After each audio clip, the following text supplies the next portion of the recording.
दोस्तों 61 नंबर सवाल बहुत अच्छा है।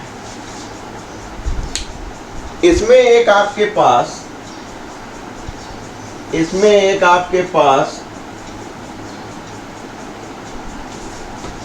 एक ट्यूब है।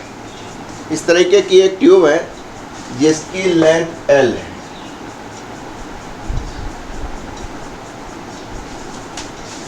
इसके अंदर आपने लिक्विड भर दिया है, बिल्कुल टाइटली कंप्रेस।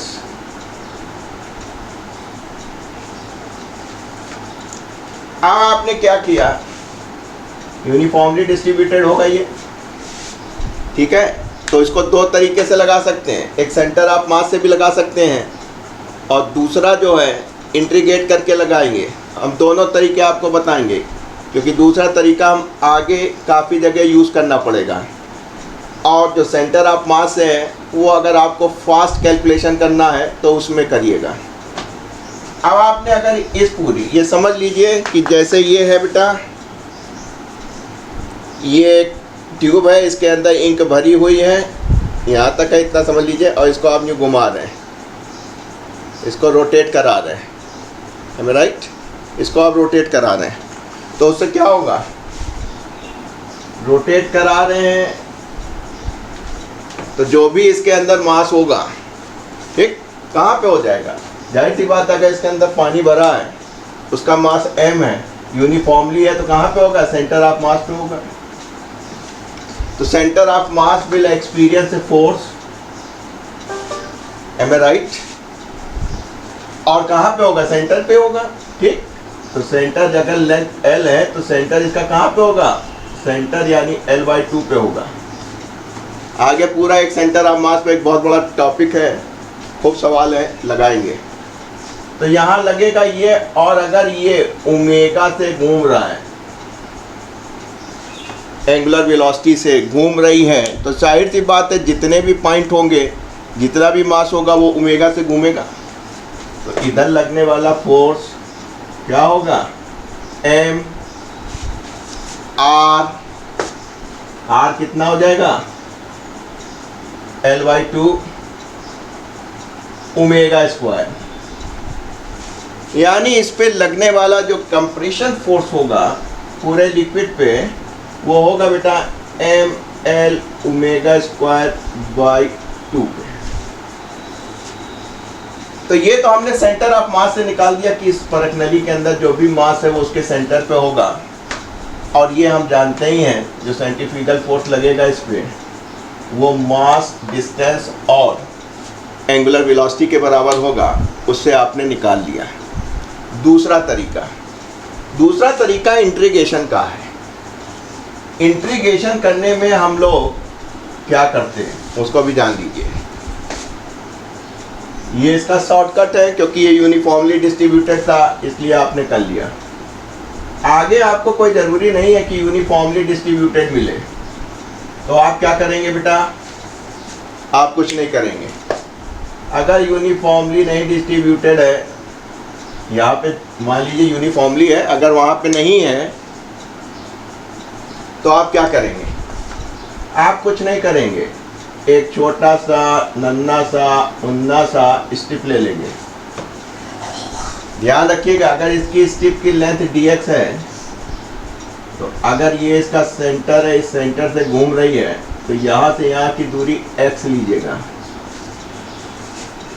अगर इसको dr लेते हैं तो ये r लीजिएगा, दो वेरिएबल ना बनाइएगा। इसका हमें मास निकालना होगा क्योंकि इस मास पे फोर्स लगेगा। तो dm बराबर क्या होता है, मास पर यूनिट लेंथ।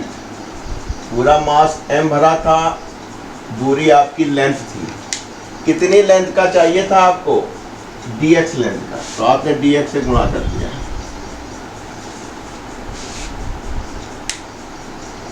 अब क्या करेंगे, आपने कहा फार्मूला तो यही लगाएंगे, तो उस पे आपने कहा कि हम थोड़ा सा फोर्स लगाते हैं, थोड़ा सा मास है तो थोड़ा सा फोर्स लगेगा, फार्मूला तो वही है, dm मास, लेंथ कितनी पे है एक्स पे है, और आप जानते हैं कि इसमें जो भी होगी उसकी ओमेगा कांस्टेंट होगी। भैया एंगुलर वेलोसिटी कांस्टेंट है, क्योंकि सारा मास जो है घूम के सेम टाइम पीरियड पे यहाँ आएगा। तो आपने कहा ओमेगा स्क्वायर। तो इसको समझ लीजिए, इस फार्मूले में रख दिया हमने dm दूरी ओमेगा स्क्वायर, बस काम बन गया। dm की जगह मास per unit length into dx।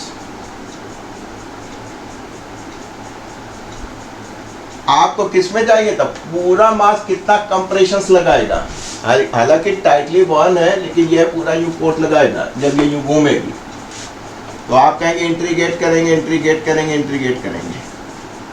Integrate में सोती सर ने क्या बताया, सब कुछ लिमिट का खेल है। जब आप यहाँ पे थे तो फोर्स नहीं लग रहा था, अरे यही वाला तो फोर्स लगाएगा उधर।